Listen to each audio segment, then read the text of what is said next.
to Talent Lighting. It's me, Sri Bhama SB. മക്കളെ, ഇതാ നിങ്ങളുടെ പല പല പരീക്ഷകൾ നടന്നുകൊണ്ടിരിക്കുകയാണ്. ചിലരുടെ എക്സാം കഴിഞ്ഞു, ചിലർക്ക് എക്സാം വരാൻ പോവാണ്. സോ അതുകൊണ്ട് തന്നെ വളരെ ഇമ്പോർട്ടൻ്റ് ആയിട്ട് നിങ്ങൾ ഇനിയും പഠിച്ചിരിക്കേണ്ട കുറച്ച് ക്വസ്റ്റ്യൻസുകളായിട്ടാണ് മിസ് വന്നിട്ടുള്ളത്. നിങ്ങൾക്ക് യൂസ്ഫുൾ ആകാൻ പോകുന്ന ഒരു വീഡിയോ തന്നെയായിരിക്കും. MCQ ക്വസ്റ്റ്യൻസ് ആണ് നമ്മൾ ഡിസ്കസ് ചെയ്യാൻ വേണ്ടി പോകുന്നത്.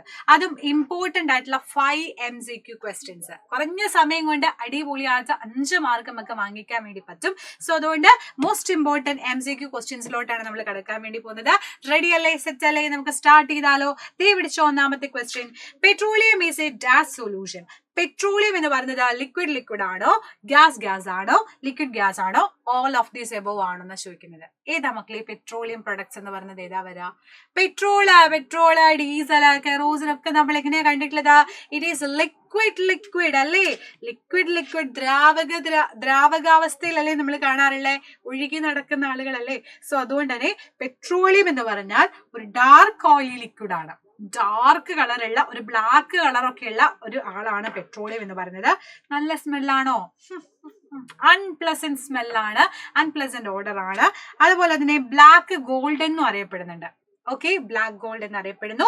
And it is a mixture of various constituents. Petroleum, gas, petrol, diesel, lubricating, paraffin wax എല്ലാം കൂടെ കൂടിയിട്ടുള്ള ആളാണ് നമ്മുടെ പെട്രോളിയം എന്ന് പറയുന്നത്. ഓക്കെ, അപ്പൊ ഈ പ്രോപ്പർട്ടീസ് കൂടെ ഒപ്പം പഠിച്ചു വെച്ചാൽ നല്ലതായിരിക്കും. എക്സാമിന് എപ്പോഴും ചോദിക്കുന്ന ഒരു പോർഷനും കൂടിയാണ് പെട്രോളിയം എന്ന് പറയുന്നത്. ഇന്ന് അടുത്ത ക്വസ്റ്റ്യൻ നീ പിടിച്ചോ. Plastic wire is dash. Plastic wire എന്ന് പറയുന്നത് ഇൻസുലേറ്റർ ആണോ, കണ്ടക്ടർ ആണോ, ബോത്ത് ഓഫ് ദിസ് ആണോ, അതോ നൺ ഓഫ് ദിസ് ആണോ എന്നാ ചോദിക്കുന്നത്.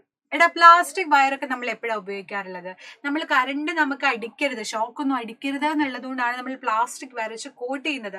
നമ്മുടെ വീട്ടിൽ നോക്കുന്ന സമയത്ത് നിങ്ങൾക്ക് കാണാൻ വേണ്ടി പറ്റും, എല്ലാ ഇലക്ട്രിക് ലൈനിന്റെ മുകളിൽ ഒരു പ്ലാസ്റ്റിക് പൈപ്പോ എന്തെങ്കിലും ഒരു പ്ലാസ്റ്റിക്കിന്റെ ഒരു വയറോ വെച്ചിട്ടുണ്ടായിരിക്കും. റീസൺ എന്താ?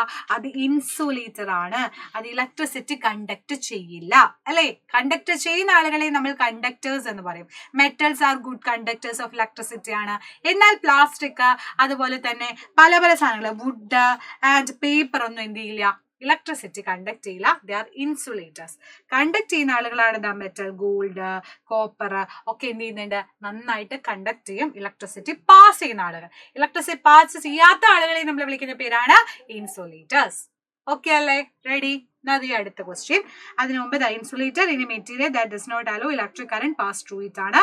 ക്ലോത്ത്, റബ്ബർ, ഗ്ലാസ്, പ്ലാസ്റ്റിക് ഒക്കെ അതിനുള്ള എക്സാമ്പിളുകളാണ്. അപ്പൊ അടുത്ത ക്വസ്റ്റ്യനിലോട്ട് പോവാം.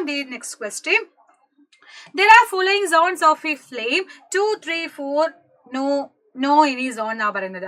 ഏതാണ്? ഫ്ലെയിമിന്റെ സോണുകൾ എത്രയുണ്ട്? നമ്മളൊരു ക്യാൻഡലിന്റെ കമ്പഷൻ ഓഫ് ഫ്ലെയിം എന്ന് പറഞ്ഞ ചാപ്റ്ററിൽ പഠിച്ചിട്ടുണ്ടായിരുന്നു. ഒരു ക്യാൻഡലിന്റെ ഫ്ലെയിം എത്ര ഫ്ലെയിം ഉണ്ടടാ? 3 ഫ്ലെയിം ആണുള്ളത്, 3 ആണുള്ളത്. അതിൽ ഏതൊക്കെയാണുള്ളത്? ലുമിനസ് ഉണ്ട്, നോൺ ലുമിനസ് ഉണ്ട്, ഡാർക്ക് സോൺ ഉണ്ട് അല്ലെ? അപ്പൊ ഒരു മെഴുകുതിരി ക്യാൻഡല ശ്രദ്ധിക്കുന്ന സമയത്ത്, കത്തിക്കുന്ന സമയത്ത് നിങ്ങൾ ശ്രദ്ധിച്ചു നോക്കുക. 3 തരത്തിലുള്ള ലൈറ്റുകൾ കാണാൻ പറ്റും. ഏറ്റവും മുകളിൽ ഹോട്ടസ്റ്റ് ആയിട്ടുള്ള പാർട്ടാണ്, അത് ബ്ലൂ കളറാണ് ഉണ്ടാവുക. ഏറ്റവും മുകളിൽ ഒരു ബ്ലൂയിഷ് നിങ്ങൾക്ക് നോക്കിയാൽ കാണാൻ പറ്റും. അതിന്റെ ഉള്ളിലോട്ട് നോക്കുമ്പോൾ ഒരു യെല്ലോ കളറാണ് കാണാൻ പറ്റുക. ഏറ്റവും അടിയിൽ ബ്ലാക്ക് കളറാണ് ഉണ്ടാവുക. ഇങ്ങനെ 3 പാർട്ടാണ് actually structure of the flame എന്ന് പറഞ്ഞാൽ. അതിൽ ഏറ്റവും ഹോട്ട് ആയിട്ടുള്ളത് ഏതാണെന്നറിയോ?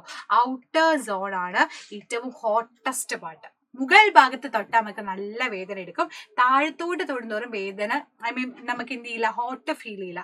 കാരണം ഇന്നർ മോസ്റ്റ് സോൺ ഒക്കെ എന്ന് പറയുന്നത് എന്താണ്?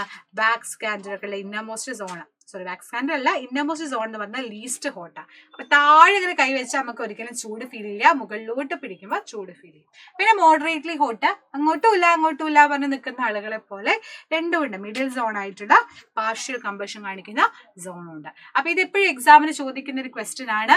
ഫ്ലെയിം വരച്ച് അടയാളപ്പെടുത്താൻ തന്നെ നിങ്ങളോട് ചോദിക്കും. അതുകൊണ്ട് ലുമിനസ, നോൺ ലുമിനസ, ഡാർക്ക് സോൺ പഠിച്ചു വെക്കുക, അതിന്റെ കളേഴ്സ് പഠിച്ചു വെക്കുക.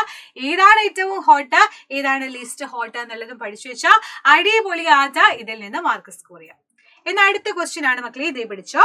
An electrolyte is dash a metal, a solution, a liquid that conduct current and all of this എന്നാ പറയുന്നത്. ഏതാ മക്കളെ വരാ? ഇലക്ട്രോലൈറ്റ് ഒക്കെ നമ്മൾ എങ്ങനെയാ പഠിച്ചിട്ടുണ്ടായിരുന്നത്? It is a liquid that conduct current അല്ലെങ്കിൽ ഇലക്ട്രിസിറ്റി കണ്ടക്ട് ചെയ്യുന്ന ആളുകളെയാണ് നമ്മൾ ഇലക്ട്രോലൈറ്റ്സ് എന്ന് പറയാം. പേര് തന്നെ ഉണ്ട് ഇലക്ട്രിസിറ്റി പാസ് ചെയ്യുന്ന കണ്ടക്ട് ചെയ്യുന്ന ആളുകളെ നമ്മൾ വിളിക്കുന്ന പേരാണ് ഇലക്ട്രോലൈറ്റ്സ്. കുറെ ഇലക്ട്രോലൈറ്റ്സ് നിങ്ങൾ പഠിച്ചിട്ടുണ്ടായിരിക്കും. ഓരോരോ എക്സ്പെരിമെന്റ് ചെയ്യുന്ന സമയത്ത് ആനോണ് കാറ്റോണ് എന്നൊക്കെ പറഞ്ഞിട്ടും ആനോഡ് കാത്തോഡ് എന്നൊക്കെ പഠിക്കുന്ന സമയത്ത് നിങ്ങൾ പഠിച്ചതായിരിക്കും ഇലക്ട്രോലൈറ്റ് എന്ന് പറയുന്ന ഒരു പോയിന്റ്. അപ്പൊ അതും എന്റെ മക്കള് ആലോചിച്ച് വെക്കാം. ലാസ്റ്റ് ക്വസ്റ്റ്യൻ ആണ്, the substance which have very low ignition temperature will catch fire easily, will not catch fire after sometimes, none of this. എന്താ മക്കളെ ഇവര് നമ്മൾ ചോദിച്ചിട്ടുണ്ട്, ഇഗ്നീഷൻ ടെമ്പറേച്ചർ വെരി ലോ ആയിട്ടുള്ളതില് എന്താണ് ശരിക്കും സംഭവിക്കുക? വെരി ലോ ഇഗ്നീഷൻ ടെമ്പറേച്ചർ എന്ന് പറയുമ്പോൾ എന്താ സംഭവിക്കുക? ഇറ്റ് കാച്ചസ് ഫയർ ഈസിലി അല്ലേ, പെട്ടെന്ന് കത്തുകയാണ് ചെയ്യുക. എന്താ ഇഗ്നീഷൻ ടെമ്പറേച്ചർ എന്ന് നിന്റെ മക്കൾക്ക് അറിയില്ലേ? Lowest temperature at which substance catches fire. ഏറ്റവും താഴ്ന്ന ടെമ്പറേച്ചർ ആണ് ഫയർ ക്യാച്ച് ചെയ്യുന്നതിൽ അല്ലെ. അപ്പൊ അതുകൊണ്ട് തന്നെ ആ ഇഗ്നീഷൻ ടെമ്പറേച്ചർ എന്ന് പറയുമ്പോൾ ഫയർ ക്യാച്ച് ചെയ്യാം. ഏറ്റവും കുറവാകുമ്പോൾ പെട്ടെന്ന് ക്യാച്ച് ചെയ്യാൻ പറ്റും അല്ലെ. ചൂട് ഭയങ്കര കുറവ് മതിയെന്നുണ്ടെങ്കിൽ പെട്ടെന്ന് എന്ത് ചെയ്യും? അത് കത്തിപ്പിടിക്കും. അപ്പൊ ഇഗ്നീഷൻ ടെമ്പറേച്ചർ ആണ് അവിടെ വരുന്നത്. ഇറ്റ് കാച്ചസ് ഫയർ ഈസിലി എന്ന് നമുക്ക് പറയാൻ പറ്റും. അപ്പൊ വളരെ സിമ്പിൾ ആയിട്ട് വളരെ കുറഞ്ഞ സമയം കൊണ്ട് അടിപൊളിയായിട്ട് നമ്മൾ എന്ത് ചെയ്തു? 5 മാർക്ക് സ്കോർ ചെയ്തു. അപ്പൊ ഇതൊന്നുമല്ല, ഇനിയും ഒരുപാട് ക്വസ്റ്റ്യൻസുകളും കാര്യങ്ങളൊക്കെ ഉണ്ട്. അത് വരും ക്ലാസ്സുകളിൽ വരും വീഡിയോസിൽ ഡിസ്കസ് ചെയ്യാം. സോ അതുവരേക്കും ബൈ ബൈ, സി യു മക്കളി, ബൈ ബൈ.